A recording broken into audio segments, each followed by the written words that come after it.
What is going on, everyone? Welcome back to TTP Sports. And the Phillies complete the sweep. They sweep the Washington Nationals, embarrassed them at Citizens Bank Park with a 13-1 victory.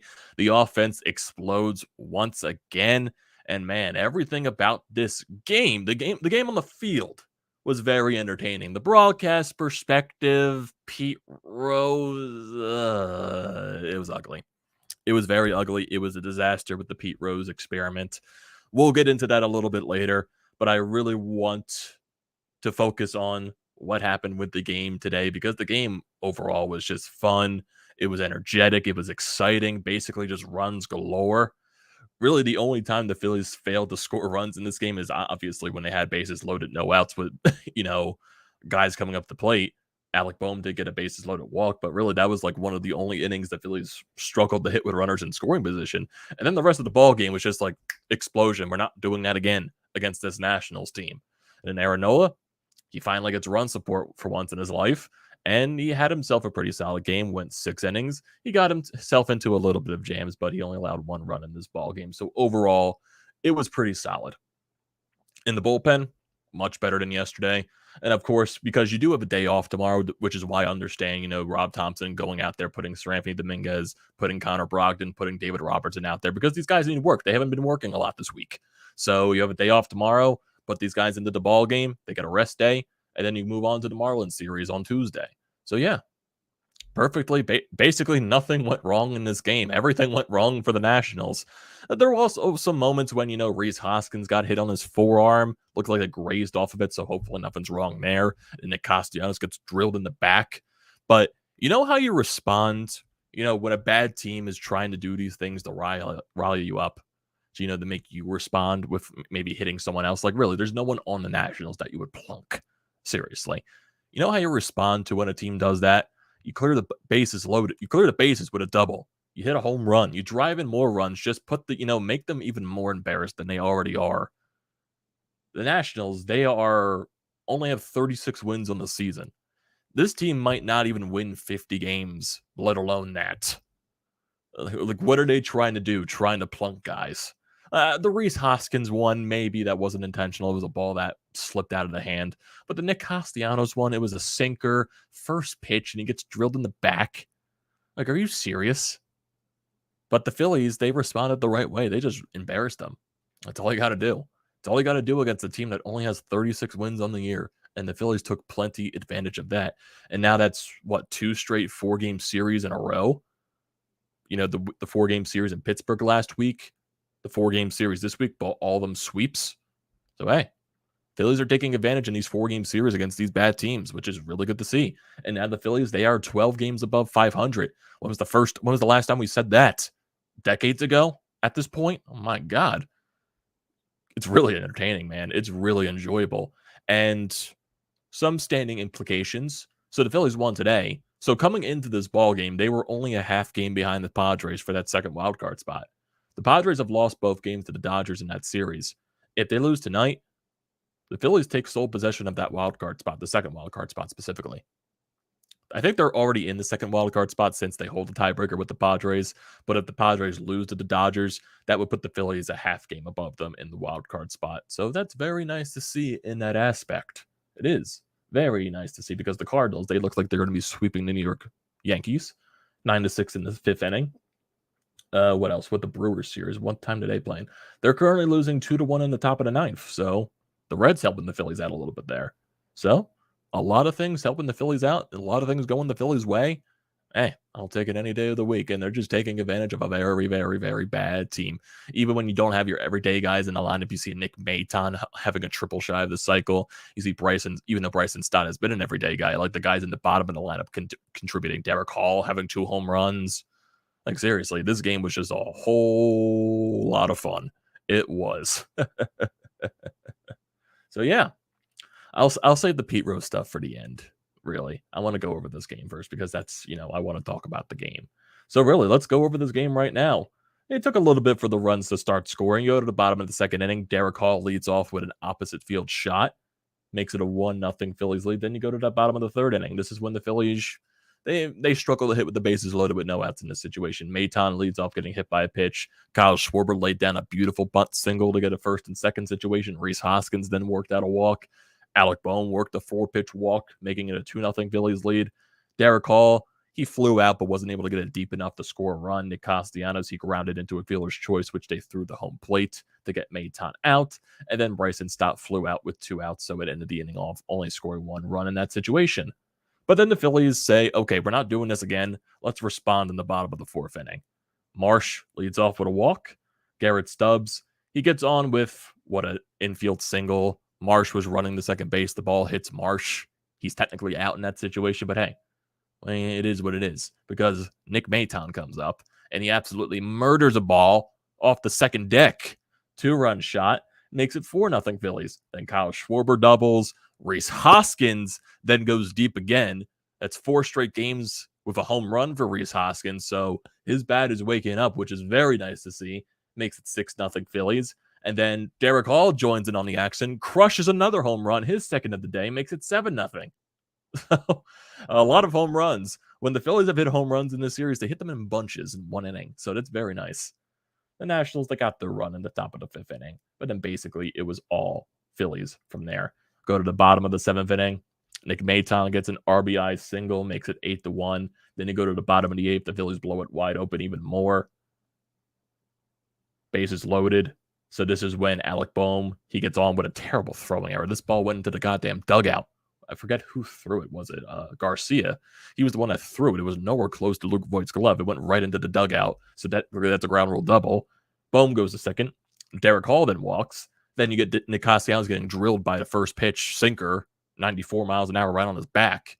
And how does Bryson Stott respond? He's a double into the left center field gap, clearing the bases, making it 11-1.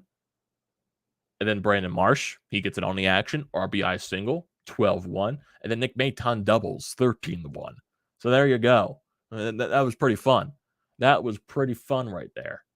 A lot of offense. It's nice to see. Lineup today, basically a lot of people contributed. Kyle Schwarber goes 2 for 5. Rhys Hoskins goes 1 for 2 with 2 RBIs on the 2-run shot. Alec Bohm, he went 1-0 for 4, but he did get that bases loaded walk, so he gets an RBI on his day. Derek Hall goes 2 for 4 with 2 home runs in this game. Nick Castellanos 0 for 2, but he drew 2 walks as well. He had a lot of good at-bats in this game, so the good at-bats, he was drawing walks. Nick Castellanos might be seeing the ball better, so hopefully that's something moving forward. Bryson Stott goes 2 for 5 with 3 RBIs on the day. Brandon Marsh 2 for 4 with an RBI. Garrett Stubbs 1 for 5. And Nick Maton, he goes 3 for 4 with 4 RBIs. So a fantastic day for Maton. The Phillies went 4 for 10 with runners in scoring position. And overall, it was a good day. They were taking advantage of bad Nationals team the entire series. Really, the only close game was the Noah Syndergaard game, and that was the rain-shortened one. And you'll take those wins any day you can get. A win is a win is a win is a win, and you get a series sweep. And you already won this homestand because the final 3 games of this homestand are against the Marlins. But hey, get a day off tomorrow, and then you prepare for the Miami Marlins coming up. Going to face some tough pitching this week, though, with the Marlins.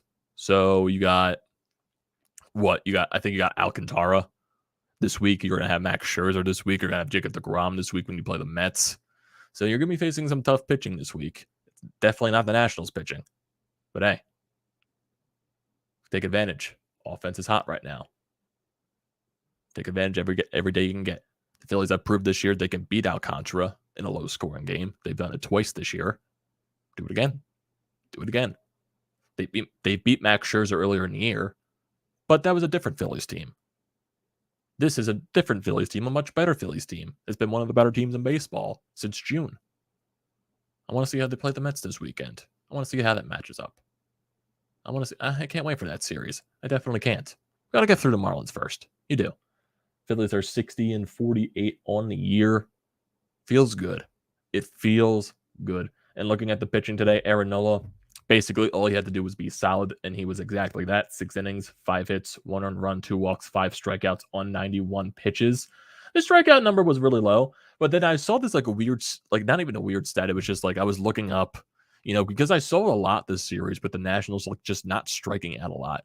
And I went to ESPN just to see like offenses throughout Major League Baseball to see like what teams strike out the least. And I think the Nationals were like the second or third team with the least amount of strikeouts. So this team does not strike out a lot. That's something that's very weird from this horrible Nationals team. So I guess that's the one thing you could point out for them. But overall, the team itself is just goddamn terrible. Even when they had Juan Soto and Josh Bell, and now that they don't have those guys, they're just flat out terrible. My God, this team sucks. And thankfully, the Phillies took advantage of that. And they've been doing that basically all year. They had the hiccup against the Cubs. It happens. Out of that All-Star break, there were a lot of teams that lost series that they probably shouldn't have.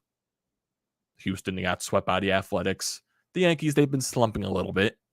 So there's some teams here that lost series that they should have coming out of that All-Star break, but the Phillies have basically been hot ever since. They won 10 out of their last 11 games. So the Phillies are hot right now. They're hot. And I can't wait for more baseball. Like, it sucks that they have a day off tomorrow. Like, I want to watch more Phillies baseball, but no, we got a day off tomorrow. And it helps the boys out get rested, but I was just like, man, they scored like at least 10 runs. They scored at least 11 runs in the past 2 games. They obliterated the Nationals. The offense is hot. Rhys Hoskins is hot. I want to see more offense. I want to see more games. I don't want a day off. I want to watch more Phillies baseball.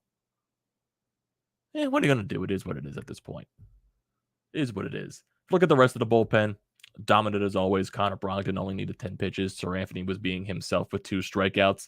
And David Robertson got a strikeout. He did allow a hit in the walk, but he managed to get out of that situation in the top of the 9th. So no harm done, basically. Overall, just a very, very, very, very, very fantastic game. If I'm looking at this Reds and Brewers game, still in the top of the 9th, the Reds have bases loaded. So the Reds pile on some runs there. The Brewers are going to lose that series to the Reds, even help out the Phillies even more. It'd be very nice to see. So if I look at these wildcard standings, yes, the Phillies are tied with the Padres for that second wildcard spot. The Phillies are now a game and a half above the Milwaukee Brewers, and if the Brewers lose to the Reds, they'll be 2 games behind the Phillies. So that's some breathing room right there, at least. So yeah, if I look at the NL East standings, the Phillies are actually not that far behind the Braves. What are they? 4.5 back, 3.5 back, I believe. Yeah. Braves are 5.5 behind the Mets. Phillies are only 3.5 behind the Braves. This Braves-Mets series has, given the Phillies some, I guess, inching room between them and the Braves. So, yeah, I guess you can say the Mets are helping the Phillies out, catch the Braves a little bit. And if we look at the wild card standings behind the first wild card spot, yeah, the Phillies are only 3.5 behind them in the first wild card spot. Hey, who knows? Who knows? But overall, it's been pretty good.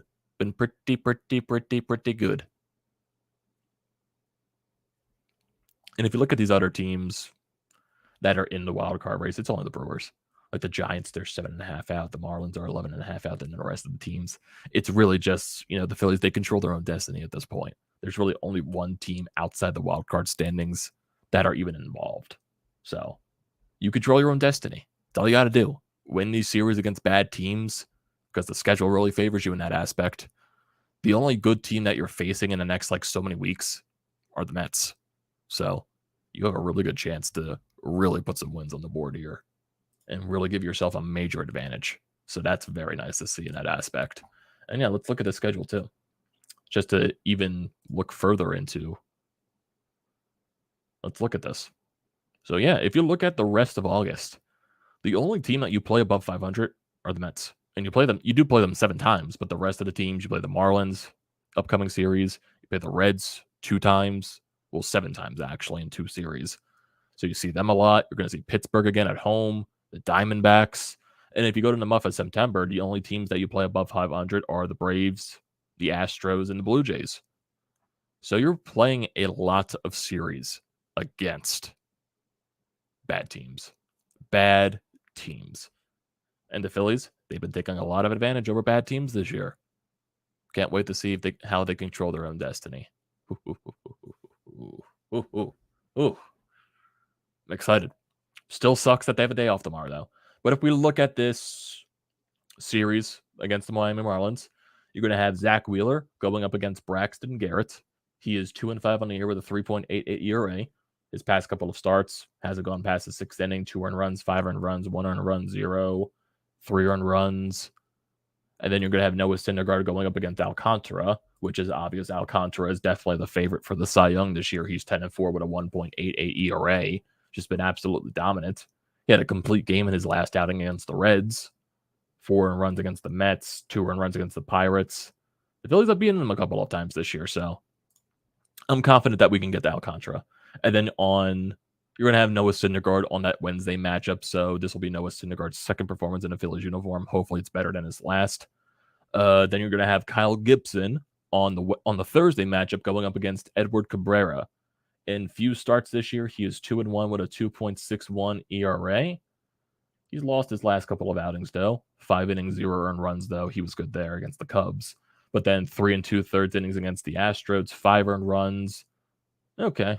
He hasn't pitched that much this year, though. I think the Phillies can get to that guy. And if you go to the Mets matchup, you're going to have Ranger Suarez, Aaron Nola, and Zack Wheeler going up against Max Scherzer, Jacob deGrom, and Chris Bassett. So that's going to be you're going to have your better pitchers on the mound in that series against, the tougher pitchers for the Mets. So let's see how it works. Let's definitely see. And the same thing is going to go around for the New York Mets in the 4-game series. You're going to have Aaron Nola, Zack Wheeler, Kyle Gibson in that 4-game stretch at home. So that'll be very nice to see. And I'm trying to look for... So Ranger Suarez, he pitches the last game against Cincinnati on the road. Then you start the 4-game series at home. That'll most likely be Aaron Nola on Friday, Zack Wheeler on Saturday. Oh, there's a doubleheader in that series. I did not realize that. I did not realize there was a doubleheader in that series. That's weird. I did not notice that on the schedule.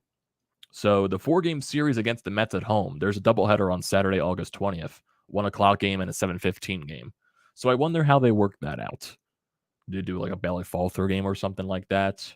Who knows? Because I doubt they're going to want to use 2 of their starters in one day for the Phillies. So we're going to have to see how that goes. Definitely going to have to see how that goes. But overall, yeah, I'm excited and I'm pumped for more Phillies baseball. That's basically the entire summary of this entire thing. It's very nice to see this Phillies team getting wins when they can. They're controlling their own destiny right now. They're playing a lot of bad teams upcoming. And I want to keep a look on this. Okay, the Reds did not score in the top of the ninth inning with the bases loaded. They still lead 2-1 though in the bottom of the ninth. Let's see if they can close that out and even separate more of the Brewers with the Phillies. Be very nice to see. I see some guys in the comment section right here. Why not bringing in Mr. W? What a ride that broadcast was. Yeah, a lot of things to talk about in regards there. So the entire Pete Rose situation, it was just going to be a disaster. It was a disaster from the start. It just was. Like you saw the stuff from Alex Coffey during the ball game, the interviews that they talked about. They asked him questions about his past. And he was like, "Oh, I'm not here talking about that. It's 50 years ago. You have no idea what you're talking about. You weren't even born then. I'm just here for the Philadelphia Phillies and celebrate them." I'm like, dude, answer the goddamn question. You seriously weren't expecting people to talk about that coming into here. And then you go into the broadcast. He gets brought up there, and it's just like it's even worse. Like I'm just sitting here trying. I want to mute the broadcast. I can't because I'm doing work, and I'm just like,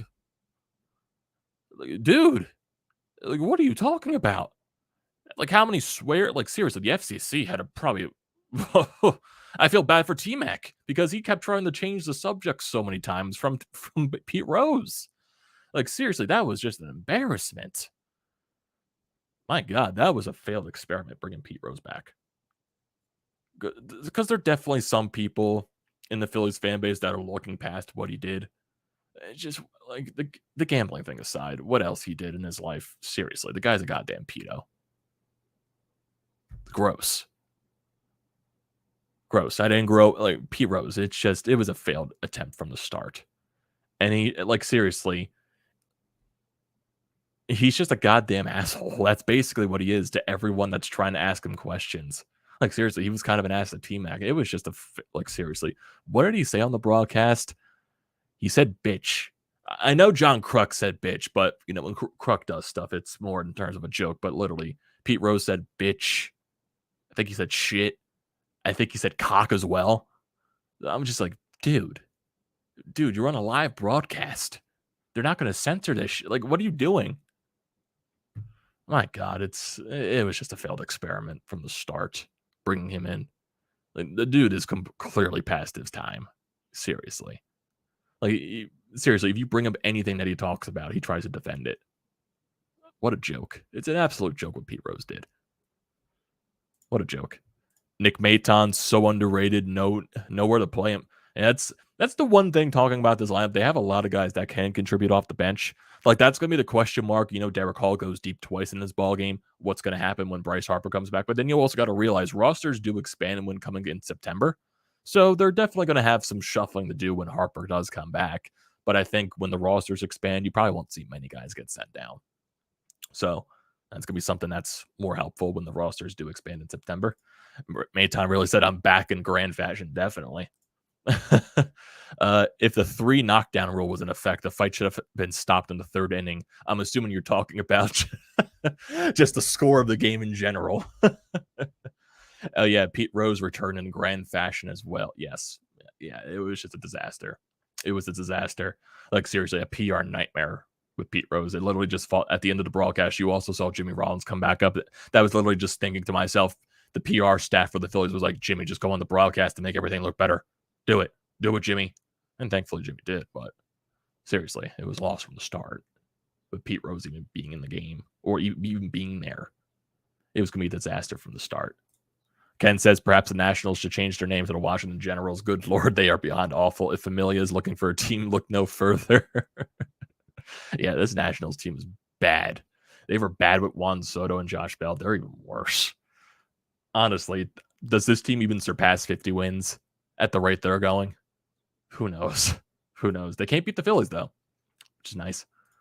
Really hope Rhys stays hot, especially after getting hit by the pitch and with a day off tomorrow. Oh, yeah. I think Rhys is going to stay hot because he's had some good series against the Marlins this year. So I think we're due for a Rhys hot streak. Like, this is the first time he's hit home runs in like this stretch of games in a while. So I think we're due for it. Julian says offense really started clicking when Nick Castellanos got hot. Oh, yeah. These guys are clicking right now. And especially when you're playing against a really bad team, that helps. But it's nice. It's definitely nice. Sean says he will say it was great to see some of the guys from the 1980 team. He was a kid then, but when guys like dealt and provided me more memorable moments in a world title. Oh, definitely. Suspect the Phillies will spack the Marlins, and it will be a war with the Mets. Will be fun. The Phillies get into the playoffs, which he believes they will. No one will be willing to play the Phillies. Oh, yeah. Phillies basically control their own destiny at this point, and I'm really excited. I'm really excited for the upcoming baseball games. Well, upcoming series, actually. Nats should just forfeit the rest of the season. Want to watch more Nationals baseball? I need a good laugh every once in a while. Honestly, I might be considering going down to Washington for that last series in October. When do they play the Nationals next after this? So they play them at home again at the beginning of September. And then they play them for a 4-game series from September 29th to October 2nd. Might have to take a trip down to D.C. Might have to take a trip, especially with like playoff implications going down to that last couple of series. D.C. is going to be packed with Phillies fans. Packed. A bit early to worry about the wild card. I'm only bringing it up basically because at this point, like, the Phillies are inact with the wild card. There's really only so many teams now around them that are actually involved. Really, the only team looking outside of the bunch is the Brewers, because at the end of the day, I do think the Cardinals are going to win the NL Central. So the Brewers really are the only team the Phillies have to worry about outside of the wild card spot. And they still put themselves in a great position because they won the season series against the Brewers. They won the season series against St. Louis. And also, for implications, they won the season series against the Padres. So if the Padres and the Phillies were to tie for the second wildcard spot, the Phillies would be in the second wildcard spot. So it's basically, you're going to be a lot of standings watching for the next couple of month and a half at this point. Yeah, basically, yeah, just win games and take care of yourself. Yeah, you control your own destiny. Exactly. In the Marlins series, we play Alcantara. Oh, yeah. But the Phillies have proven to beat Alcantara this year. So I am confident that we can beat them. What was Pete Rose's blood alcohol level when they gave him the microphone? Oh my God, Jesus Christ! I don't want to know. I don't want to know. Like, seriously, he's even saying, "Oh, I'm not even." Like, they told me to be up here. I wouldn't have been here. But, dude, shut up, shut up. No one cares about your opinion at this point. 4 games against the Pirates, 3 against the Cubs, 3 against the Diamondbacks, 7 against the Nationals, 7 against the Reds. And 3, well, we already played the Pirates those 4 times, so 3 more games technically against the Pirates. But hey, yeah, if you win at least 80% of those games against those bad teams, you might be a lock for the playoffs at that point. How does Miami find these arms? They always seem to have good starting. The Marlins have a good starting pitching for the last few years. It's literally everything else they can't figure out. The hitting, they can't figure it out. Everything, basically, the Marlins have had good pitching for the past couple of years. Alcantara, Lopez. Trevor Rogers has been struggling this year, but he's still a good young arm there for them. It's really the everything else they just can't figure out. Jazz has been hurt basically since the All-Star break, and I don't think he's coming back anytime soon. So they just keep getting weaker. And also the ownership just doesn't want to spend money too. So that's one of the problems as well. That's why Derek Jeter left, because he wanted to spend money this offseason, and I guess ownership didn't want to do that. So that's one of those reasons. Yeah, win 90%. Win these at a 90% playoffs are, basically 85, 80%, 90%. You win the playoffs if you win those series against those teams. Maton has to be in the starting lineup somewhere on Tuesday, right? I feel like they're going to try to, do a thing with him and Segura. Maybe not force Segura to play every day until he's like fully feeling better. So you might see Maton, put in there on Segura plays 2 games during a series. Maton plays the last or something like that. Or if it's like a night game followed by a day game, you'll see Maton in the lineup more like on those day games. So that's feel like it was going to be something like that. Yeah, Phillies did hit 14 home runs in this series, so the long ball was a major factor in this series. It's also a franchise record. Yeah. Pete Rose was a great player, but no one loved Pete Rose more than Pete Rose himself, and he always is ready to tell you how great. Oh, yeah. My God. The Brewers tied it up. Goddamn, I just saw your comment, Mr. W. Imagine if Hoskins got hit on the wrist instead of the arm. It was real close. Oh yeah, he got hit around his forearm and it just grazed it. So caught a break there, hopefully. Caught a break there. Unreal how many of the players the Nats let go, but kept 2 pitchers in Corbin and Strasburg. One is always hurt and the other is terrible. Oh yeah, no one wants the Strasburg's contract. That was a disaster from the start. He won the World Series MVP for them and the NLCS MVP. He was gonna get paid regardless, but I'm just like, the dude's always been injured his entire career. So that contract was going to be the disaster from the start. And it was their own fault for paying Corbin 6 years. That was their own fault. No one thought it was going to fall down to this type of terrible for Corbin, but my God, it's been terrible for them. Like I said, they sold their soul to win that World Series. Who told Alec Bohm he could play third base defensively? Wow, he actually doesn't look like a butcher over there. Oh, yeah. Whatever they're paying Bobby Dickerson, their infield coach, it's working wonders for Bohm. If he could become just an average to below average infielder, you're set. And with the way that he's been hitting over the past month and a half, excited for Alec Bohm. Give me every day Alec Bohm. Michael says alumni weekend is nothing but a headache, and I'd be happy if it was reduced to a quick pregame hello without any microphones every 4 years.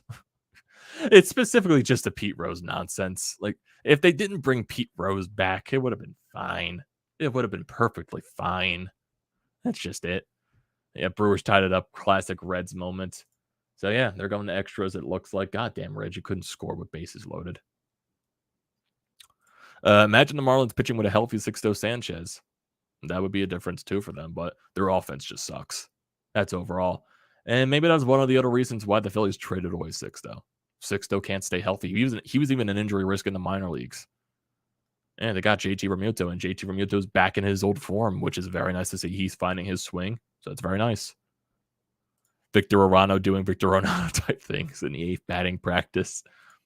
Yes, it was between Corbin. So during the 2019 year, the Phillies were interested in Patrick Corbin, but the Nationals came in at the last second and offered him that 6-year albatross contract.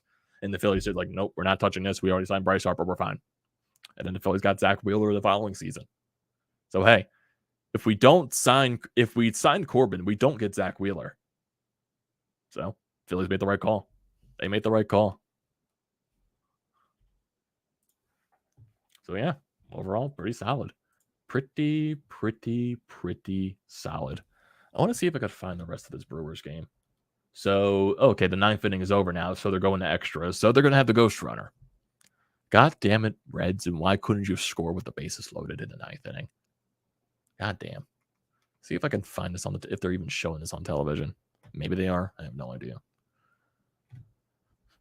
They're showing the Angels. Oh, yeah, did you see Mickey Moniak got injured again with the Angels? Doing the same thing. He was trying to bunt. He got hit in the hand. And it's probably even worse this time than it was when he got during spring training. Man, he also had 2 home runs with the Angels, and now he's injured again. So that just sucks. That is just pure unlucky. Or unfortunate, actually. My goodness. Couldn't catch a break. Could not catch a break at all. Oh my god. Okay. So they brought Hunter Strickland. Who hit the home run? Oh my god, he allowed a home run on the first batter of the 9th inning. My god. Who was pitching? Oh, that's why it's Hunter Strickland. That's why they gave up the lead. It's Hunter Strickland. Of course. Bryce Harper charged him a couple of times. No wonder. And it looks like the Yankees are still losing. Possibly, I believe. 9-8 in the bottom of the 6th inning. Mets, they're beating the Braves right now, 3-0 in the 2-0 actually in the 3rd. Yeah, everything's going pretty good. Pretty good. I'd like to see the Brewers lose, though. It'd be very nice. But who knows? But the Brewers do have a very tough schedule. They do. They have a lot of series against the Yankees eventually. They're going to be playing the Cardinals. So one of those teams, like Julian, you just said it. Yeah, they play St. Louis, the Rays, LA. Yeah, they have a very tough schedule coming for the Brewers. So going to be a good stretch for the Phillies there in terms of the Brewers, in terms of the wild card as well. So if the Brewers go on a stretch of losing during that stretch, Phillies have a good room for the wild card as well, and they get some breathing room. That's why put themselves in a good spot winning those tiebreakers. Why they put themselves in a very, very, very good spot overall. And yeah, just fun. Just fun watching this Phillies team right now, and I can't be any more excited. Oh yeah, the Padres, they have a chance to lose tonight. They're going to be on ESPN against the Dodgers. So if the Padres lose, Phillies are in the second wild card spot by a half game. So that'll be nice to see. That'd be very nice to see. It'd be funny. The Padres, I know they've lost a couple of games since getting Juan Soto. Imagine if they go on a stretch of losing again. Even though I don't expect it to happen, especially with Tatis coming back. But imagine if they collapse like they did last year and miss the playoffs. That would have the Phillies out a lot, though. I wouldn't mind that. But I think that's where I'm going to call it, everyone.